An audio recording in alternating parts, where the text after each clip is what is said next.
पथ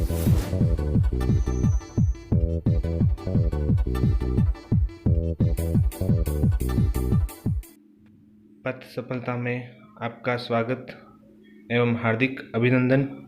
आज का पहला प्रश्न, प्रयोग अथवा रूप परिवर्तन के आधार पर शब्द के कितने भेद होते हैं? जल्दी से आंसर बताएं। ऑप्शन 1, 2, 3, 4। इसका सही उत्तर रहेगा 2। कौन कौन से हैं? विकारी और अविकारी। आज अविकारी संबंधित टॉपिक चल रहा है, उसके बारे में चर्चा करेंगे और बहुत सारे महत्वपूर्ण प्रश्नों को सॉल्व किया जाएगा। विकारी शब्द नहीं है। क्रिया विशेषण सर्वनाम। अब आपके सामने पूछा जा रहा है विकारी शब्द नहीं है, तो आपको जल्दी से उत्तर देना है। इसका पहला ऑप्शन राइट होगा। क्रिया विशेषण जो है वह विकारी शब्द नहीं है। क्रिया विशेषण और सर्वनाम विकारी शब्द है। तो आपको पता चल गया होगा कि कौन सा शब्द विकारी है या नहीं। विकारी शब्द है। थर्ड प्रश्न, क्रिया विशेषण संबंध बोधक उपयुक्त सभी।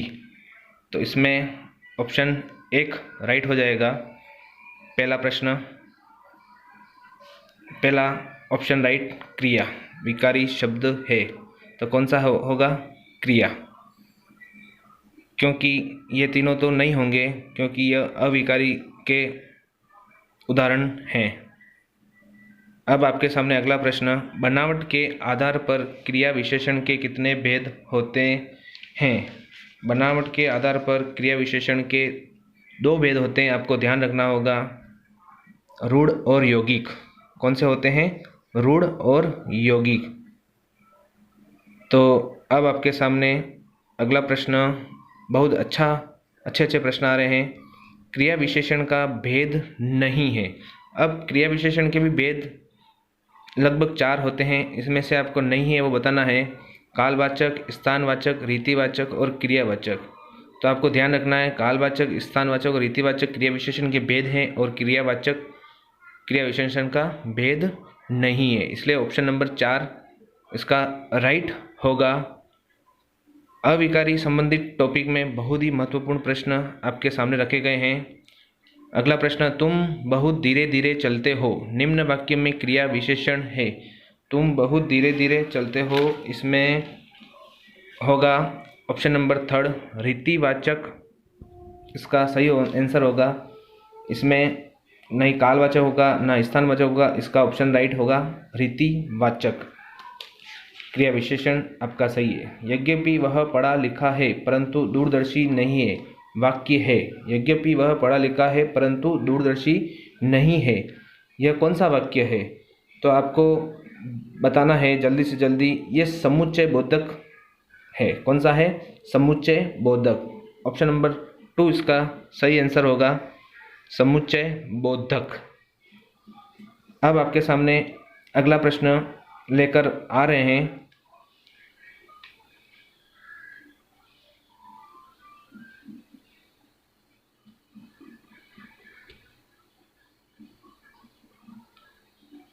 आज मेरी परीक्षा है, निम्न वाक्य में अवयव है। आज मेरी परीक्षा है, निम्न वाक्य में अवयव कौन सा है? 4 दे रखे हैं, ये चारों क्रिया विशेषण के उदाहरण हैं, मैंने आपको बताए थे। तो काल, स्थान, रीति और परिमाण पर इसका कौन सा है? तो आपको बताना है कालवाचक इसका आंसर रहेगा। पहला ऑप्शन राइट रहेगा इसका, कालवाचक। बहुत ही अच्छे प्रश्न और टॉपिक के आधार पर आपको प्रश्न मिलेंगे। कालवाचक क्रिया विशेषण है, बहुत ही महत्वपूर्ण प्रश्न परीक्षा से नज़रिए से देखते हुए। भीतर, बाहर, दूर, जब, कल, अभी, कुछ, जरा, कम, नहीं, मत, न। इसमें से सेकंड नंबर राइट रहेगा, जब, कल, अभी। जब, कल, अभी, यह आपका ऑप्शन नंबर 2 राइट। अब आपके सामने अगला प्रश्न बहुत ही महत्वपूर्ण रहेंगे। अवयव का शाब्दिक वय का अर्थ क्या होता है? बहुत मोस्ट इम्पोर्टेंट प्रश्न है। पहला नहीं, वह, खर्च या परिवर्तन, इनमें से कोई नहीं। जल्दी से जल्दी 5 सेकंड का समय है आपके पास। तो इसका सही आंसर है खर्च या परिवर्तन। खर्च या परिवर्तन इसका सही आंसर है। Option number 3। अवयव का शाब्दिक वय का अर्थ क्या होता है? ऑप्शन नंबर 3 इसका राइट है, खर्च या परिवर्तन। परसर्गीय शब्द किसे कहते हैं?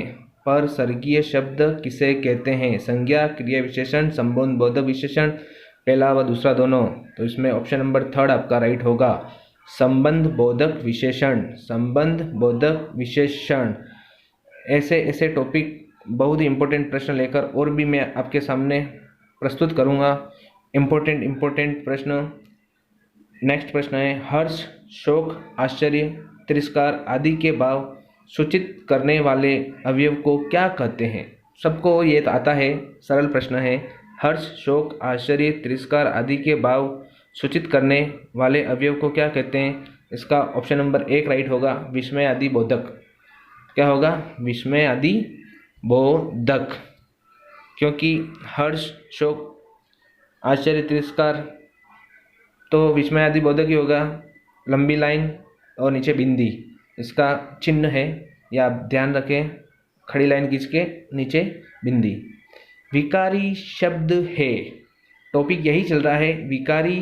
अविकारी शब्द है। अविकारी शब्द है संज्ञा, सर्वनाम, विशेषण, क्रिया विशेषण। जल्दी से आंसर बताएं। तो इसका ऑप्शन नंबर 4 राइट रहेगा, क्रिया विशेषण। क्योंकि संज्ञा, सर्वनाम, विशेषण विकारी शब्द है और चौथा नंबर का है जो क्रिया विशेषण अविकारी है। कृतज्ञता सूचक का उदाहरण है। कृतज्ञता सूचक का उदाहरण है धन्यवाद, छी, क्या, होशियार। तो कृतज्ञता सूचक धन्यवाद होता है इसका उदाहरण। तो धन्यवाद आपको राइट करना है। तो इसका पहला ऑप्शन राइट हो जाएगा, धन्यवाद। अब आपके सामने अगला प्रश्न लेकर आ रहे हैं। बहुत अच्छे अच्छे प्रश्न आपके सामने प्रस्तुत हो रहे हैं। अवयव का शाब्दिक अ का अर्थ क्या होगा? पहले अपन ने क्या पूछा था? वय का अर्थ। अब अ का नहीं, वय, खर्च, इनमें से कोई नहीं। तो आपको जल्दी से जल्दी आंसर देना है। अवयव का शाब्दिक अ का अर्थ क्या होता है? तो इसका सही आंसर है नहीं। पहला ऑप्शन राइट होगा, नहीं। क्योंकि अ का अर्थ नहीं है और वय का अर्थ है खर्च या परिवर्तन। अवयव के कितने भेद होते हैं? अवयव के कितने भेद होते हैं? आपको ध्यान रखना है, अवयव के 4 भेद होते हैं। तो इसमें ऑप्शन नंबर 4 आपका राइट होगा, क्योंकि अवयव के 1, 2, 3 तो होते ही नहीं है। अविकारी शब्द के कितने प्रकार के होते हैं? अविकारी शब्द कितने प्रकार के होते हैं? अविकारी शब्द, तो ये भी ध्यान रखना है, अविकारी शब्द भी 4 प्रकार के ही होते हैं। अविकारी शब्द भी कितने प्रकार के होते हैं? 4 प्रकार के। तो ऑप्शन नंबर 4 भी इसका राइट हो जाएगा। समुच्चय बोधक के कितने भेद होते हैं? बहुत ही अच्छा प्रश्न। समुच्चय बोधक के कितने भेद होते हैं? तो ऑप्शन नंबर 2 राइट होगा, 2 भेद होते हैं, ध्यान रखना है।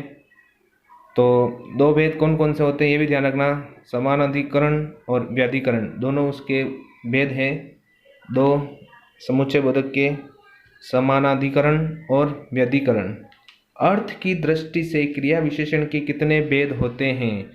अर्थ की दृष्टि से क्रिया विशेषण के कितने भेद होते हैं? आपको बताना है। 1, 2, 3, 4। तो कौन सा ऑप्शन राइट होगा? तो अर्थ की दृष्टि से क्रिया विशेषण के 4 भेद होते हैं। सभी मोस्ट इम्पोर्टेंट प्रश्न इसमें लिए गए। इन वीडियो से एक भी प्रश्न परीक्षा में बाहर नहीं जाने की गारंटी है। ऐसे अवयव शब्द जिनसे क्रिया के घटित होने के स्थान का ज्ञान प्राप्त हो उससे क्या कहते हैं? बहुत अच्छा प्रश्न। फिर कालवाचक, स्थानवाचक, रीतिवाचक, पहला व दूसरा दोनों। तो उसका सही आंसर है स्थानवाचक, क्योंकि वह स्थान के घटित होने की बात कह रहा है, इसलिए इसका सही आंसर रहेगा स्थानवाचक क्रिया विशेषण। आज तक के लिए इतना ही। धन्यवाद, गुड बाय। और इसमें कोई गलती हो तो क्षमा करें। Thank you, bye.